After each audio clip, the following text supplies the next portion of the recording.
antes do final de 88, a coisa já estava assim bem difícil e o clima está muito ruim. Eles praticamente assim, um entrava no motorhome e o outro saía.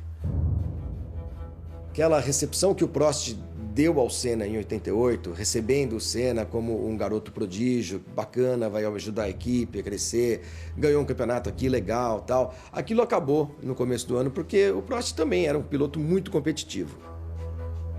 Alain achava que Ayrton estava recebendo tratamento preferencial da Honda, o que não sei se era verdade ou não. No final de 88, Prost se reuniu com o dirigente da Honda e ouviu dele o seguinte: as pessoas que trabalham na equipe Honda são todos jovens e eles veneram Senna porque veem Senna como um samurai. Eu me lembro de uma entrevista que eu fiz com o engenheiro-chefe da Honda. Ele virou para mim e disse: as qualidades morais dele e as qualidades dele de profissional são as que nós louvamos nos nossos samurais. Ayrton era uma pessoa normal, apesar de ser um super piloto e um super engenheiro. Esbravejava, sofria. O japonês tem apreço por pessoas normais que fazem coisas grandiosas. E ele ficava até 10, 11 horas da noite, meia-noite, reanalisando os dados, detalhe por detalhe, volta a volta de cada roda, e ele tinha a sensibilidade de dizer, aqui a gente pode ganhar 2 décimos, aqui a gente pode ganhar 1 décimo. E os japoneses, atônitos, não conseguiam entender como é que ele conseguia ter tanta informação e concluir essas informações que a telemetria iniciante estava dando para ele.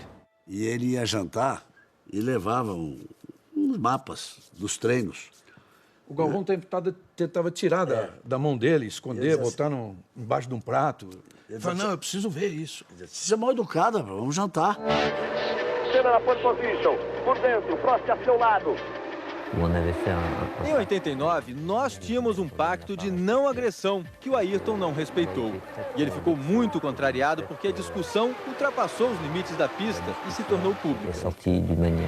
Senna vai tentando abrir o máximo nesta primeira volta. Briga só na segunda volta. Era um acordo de boca do Ron Dennis com os 2 pilotos dele.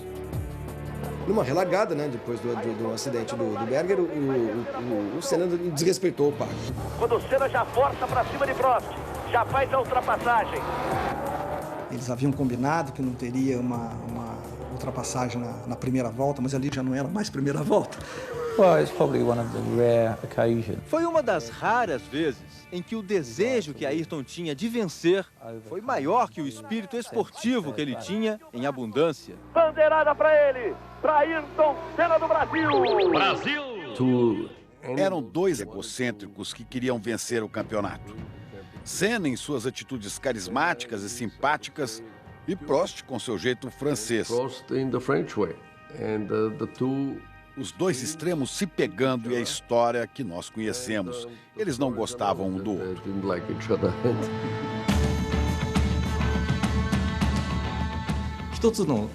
Na prática, havia 2 equipes dentro da McLaren por causa das desavenças e dos conflitos que existiam.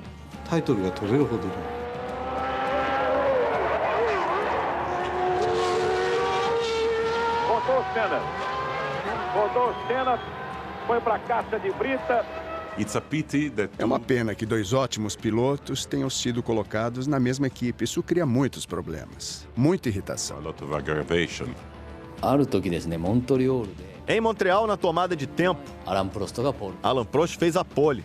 Ayrton voltou para o boxe inconformado. Me pegou pelo colarinho e precisou ser afastado pelo pessoal da equipe. À noite, ele convocou todo mundo e pediu desculpas, dizendo que não queria que aquilo acontecesse de novo.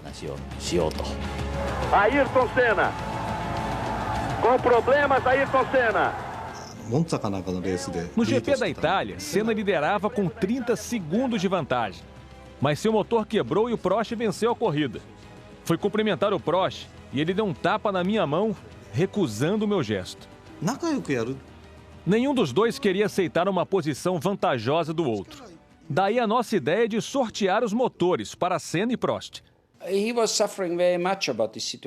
Ele sofria muito porque sabia que era o melhor e queria que isso fosse percebido.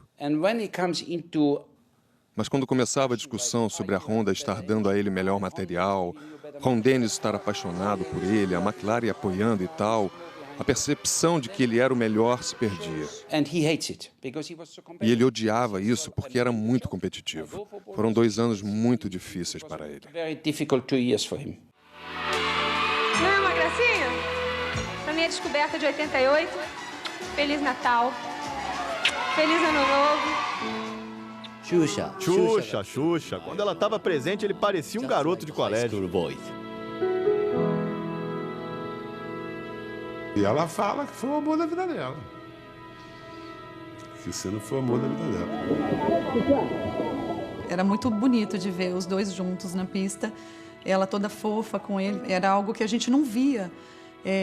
A mulher do piloto. Ele ficou apaixonadíssimo de 4.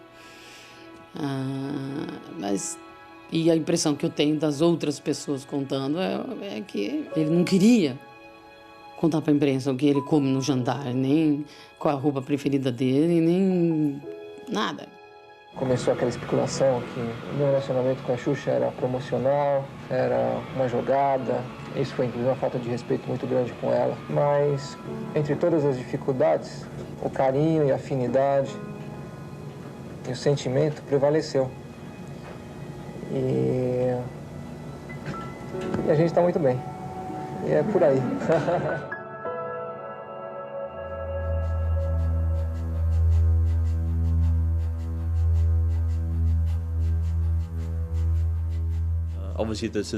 Obviamente, a história de Suzuka foi dramática. Ele sentiu que a política do esporte estava contra ele. A batalha era tão intensa entre os dois que situações como aquela inevitavelmente iam acontecer. Prost só dizia: Nigel, hoje não vou abrir a porta. Eu já fiz isso muitas vezes. I've done it too many times. Prost larga melhor.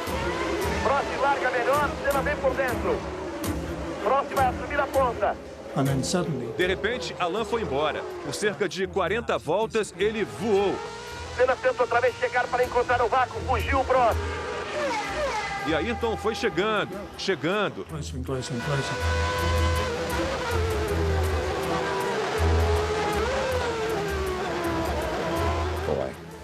Foi demais. Carros iguais, os 2 melhores pilotos do planeta, absolutamente no limite.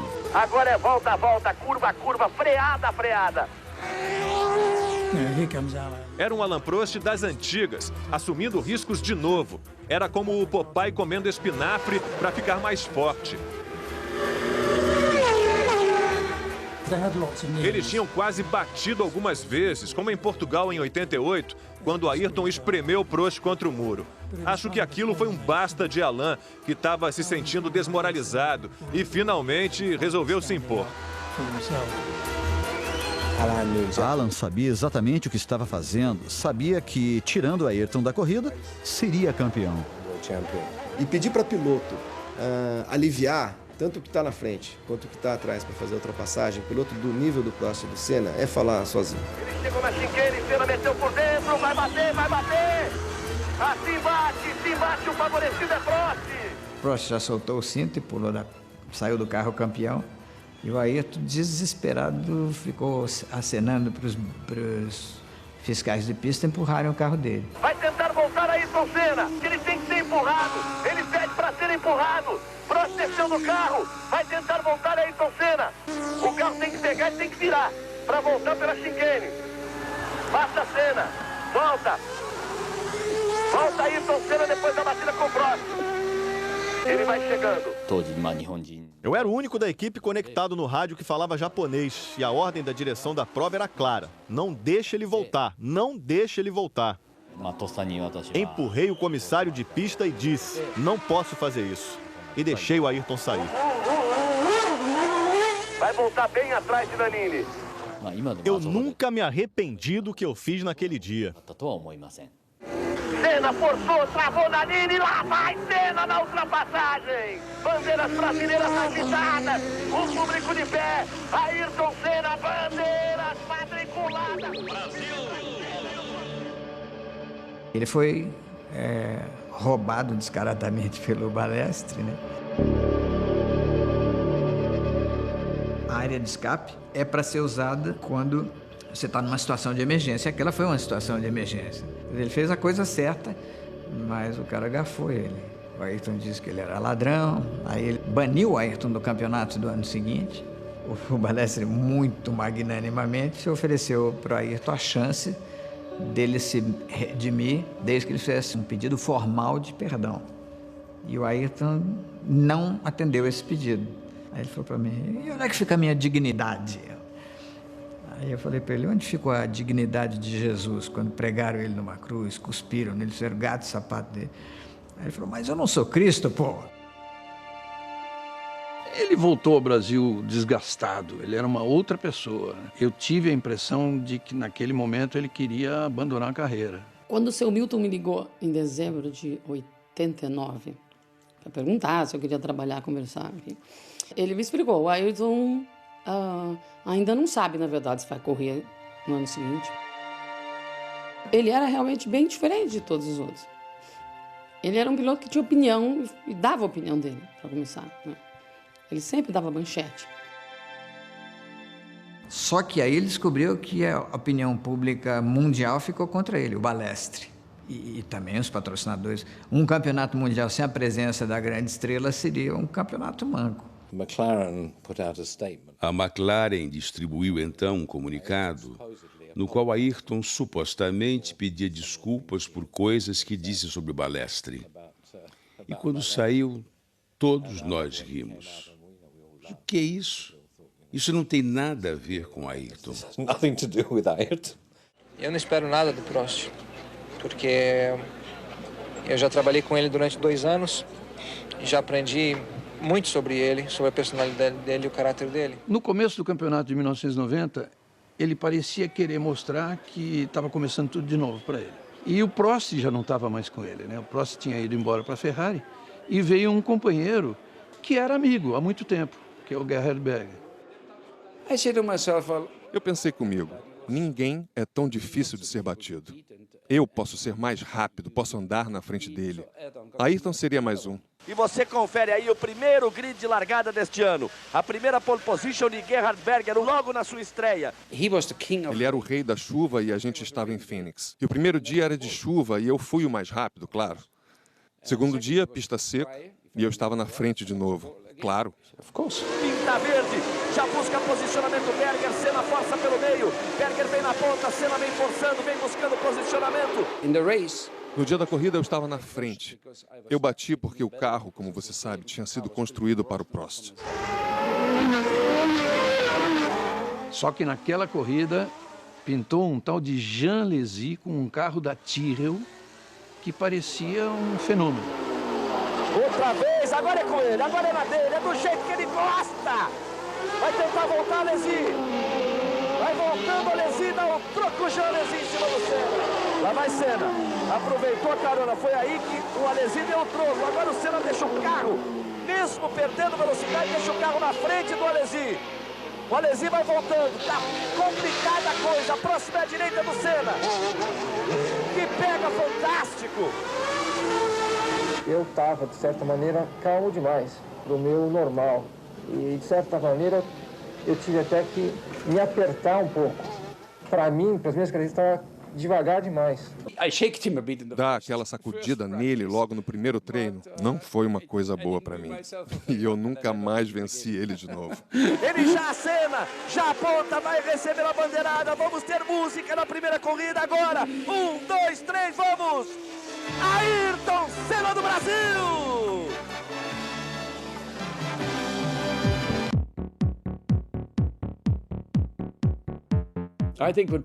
Quando se tratava de ultrapassagem, os caras viam aquele carro dele atrás e reconheciam o capacete. Oh, meu Deus, é o Senna, vai me passar.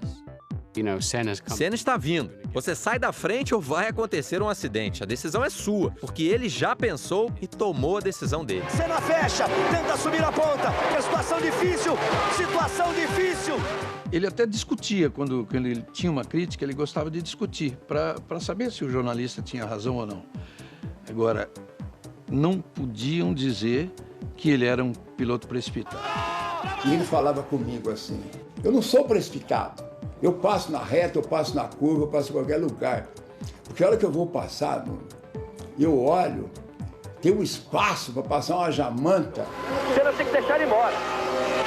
Olha aí, olha o que fez Nigel Mansell. Tirou Ayrton Senna da prova. Na pista, eu acho que ele era meio audacioso às vezes, né? E era levadinho, né? Porque ele, quando cismava de ultrapassar ou qualquer coisa, ele não queria nem saber. O Ayrton tinha uma coisa estranha. Ele era capaz de ser muito agressivo na pista, mas se um piloto se feria, ele era o primeiro a parar, sair do carro e correr para ver se estava tudo bem.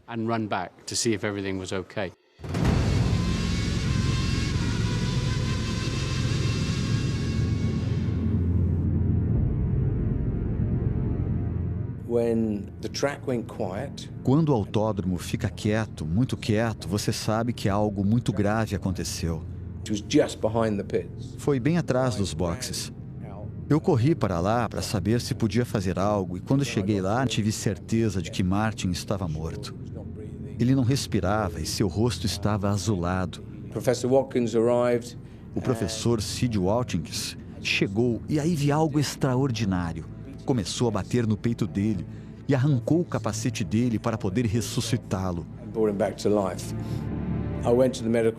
Eu cheguei no centro médico e o Ayrton estava lá. Ele se preocupava com os outros pilotos. Ele pulou o muro, foi lá, foi chamado a atenção, ele não podia entrar naquela sala de médico, mas ele quis saber o que aconteceu. Ele pediu para eu não correr. Disse que o carro não era seguro porque 2 semanas antes, em Monza, eu tinha tido o mesmo problema. Fiquei de cabeça para baixo e tive de correr com o carro reserva. Ele pediu para eu não correr. Quando você vê situações como essas, você pensa realmente se... Até quando você vai resistir a tudo isso? Se você vai passar por tudo isso e sair ileso, sair bem, não só fisicamente, mas psicologicamente. Será que, de repente, depois de tanto sucesso, não está na hora de dar um tempo? Um grande exemplo dessa dualidade do Ayrton Senna foi quando morreu o irmão do Derek Warwick, o Paul Warwick, morreu numa corrida de Fórmula 3000. Recebemos uma carta muito amável de Ayrton, dizendo que ele era um grande piloto e que sentia muito por mim.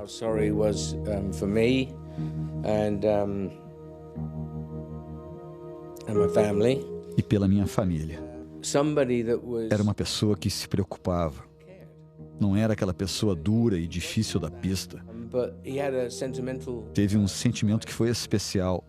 Significou muito para minha família que uma pessoa importante como Ayrton Senna arranjasse tempo para esse tributo, dizendo que um grande piloto deixaria saudade.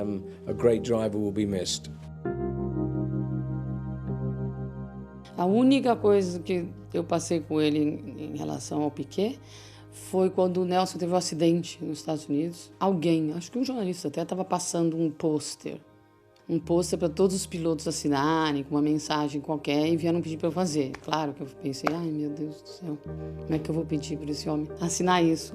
Em algum momento, que eu achei que era o momento correto, eu fui lá e falei, ó, expliquei, tem isso, tá todo mundo assinando. Eu falei, tá ótimo, me dá a caneta. A gente abriu o pôster, ele leu todos, demorou, ele estava emocionado, estava com os olhos cheios de lágrimas, porque era um companheiro, né, de profissão que provavelmente nunca mais ia correr, acho, não sei, mas ele ficou emocionado.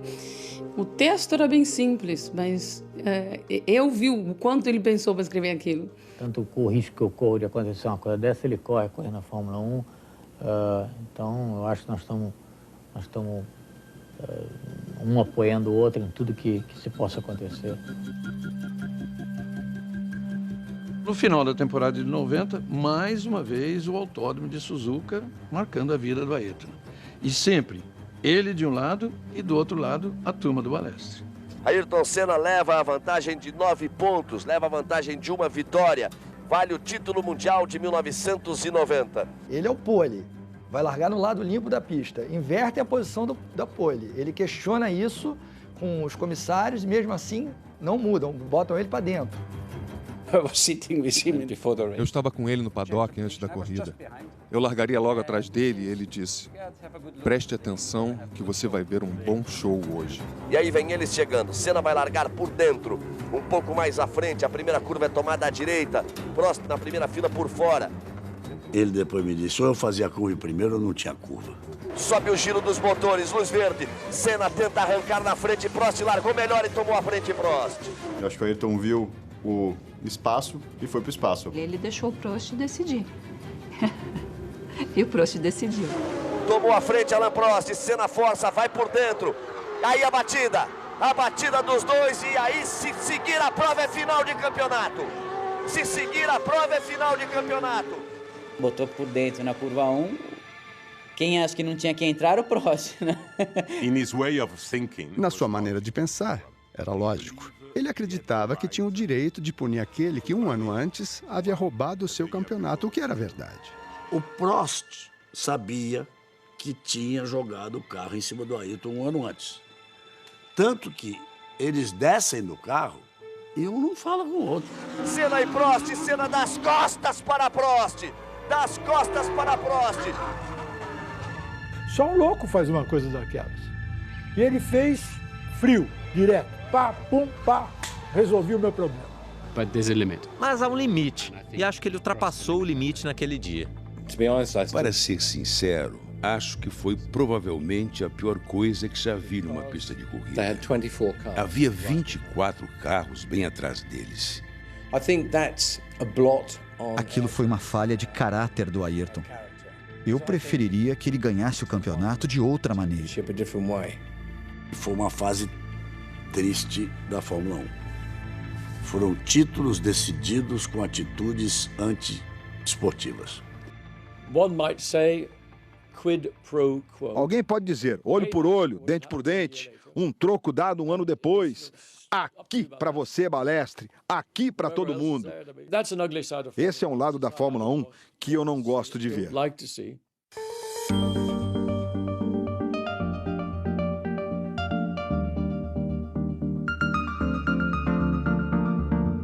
O Brasil era onde o Ayrton dizia que ele recarregava as baterias dele. E essa conexão abastecia ele de energia para o resto do ano, onde ele teria que estar lá, nesse mundo onde as coisas nem sempre eram tão bonitas.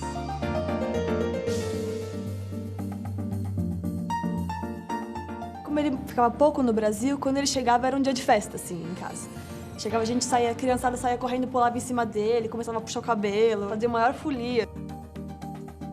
A gente passava bastante tempo junto no verão, quando ele estava depois da temporada, e era sempre muito legal, porque ele trazia sempre um ânimo para casa, trazia sempre muita energia boa e a gente curtia muito como criança, né? Era como se fosse um paizão, assim, sabe? Aquele que dá conselho, que dá uma bronquinha se você faz alguma coisa de errado, mas também, tipo, tirador de sarro. É muito diferente ver ele na pista, né? Trabalhando para o que ele era na vida pessoal. Ele amava todos os hobbies dele, aqueles aeromodelismos. Na fazenda ele tinha milhões, né? Cada um tinha um apelido mais engraçado do que o outro. Ele adorava ir para Angra relaxar, andar de jet ski. Quer dizer, na verdade, ele relaxava quando ele estava no Brasil. Ele conseguia se preservar de alguma forma ali. Christine ainda ficou uns 2 anos. E eu só a via no Grande Prêmios. Ela acho que viveu um momento dele bem mais, né, bem mais intenso. Ela viveu um ano que ele estava ganhando o campeonato, que ele estava ainda ganhando espaço. Christine estava com Ayrton e eu namorava a Ana, que é portuguesa e viveu uns tempos no Brasil. Passamos muitos momentos juntos. Passamos férias no meu barco.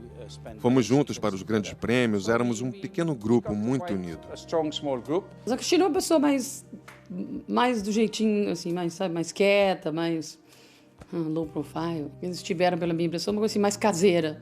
Compraram uma casa em Portugal. Ele era um cara que não bebia, ele era um cara que não ia pra noite. Quer dizer, ele era focado no trabalho dele. Meu desejo de sucesso e de vitória é tão forte, Galvão, que tudo o que for necessário ser feito em termos de dedicação e trabalho para atingir o objetivo, eu coloco. Aí o Senna. Lá vai ele. Uma volta. Mihaly Ridassi aponta para ele uma volta, tá ali o Mihaly. Volta final. Ele virou 25-1. Patrese 24-7. Essa era a corrida que faltava. Essa era a vitória que faltava. O Ayrton queria muito ganhar no Brasil, porque todas as vezes aconteceu alguma desgraça e não dava para trazer essa vitória para cá. Aí vai ele. Tudo conspirava para que ele pudesse até abandonar a corrida ou ser ultrapassado dentro de casa. Não, foi o contrário. Ele vai deixando o misto. Vai no capricho Senna. Vai para quebrar mais um tabu. Senna vinha nos avisando pelo rádio sobre a perda das marchas. Começou a pular a quarta fora, da metade da corrida em diante. De repente, eu perdi totalmente a quarta, faltando 20 voltas para o final. As engrenagens, uma estava comendo os biquinhos e ia quebrar todas, então ele deixou em uma só.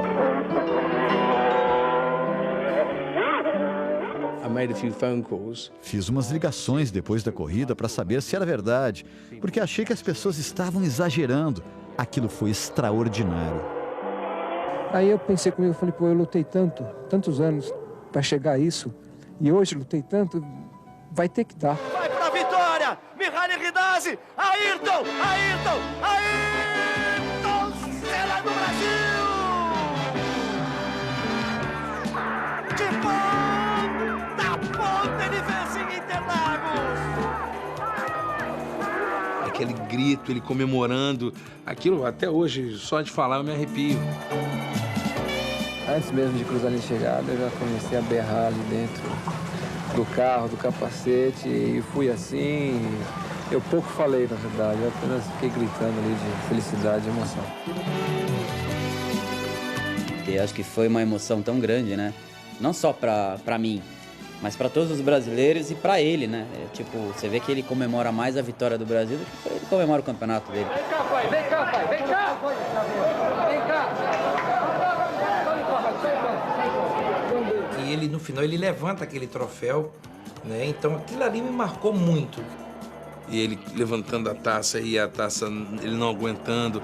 Não há dor que possa impedi-lo de comemorar sua vitória. Todos os grandes homens e aqueles que mudam o mundo são aqueles que não pensam pequeno, que não têm medo de chuva. Seja de que tipo de chuva for.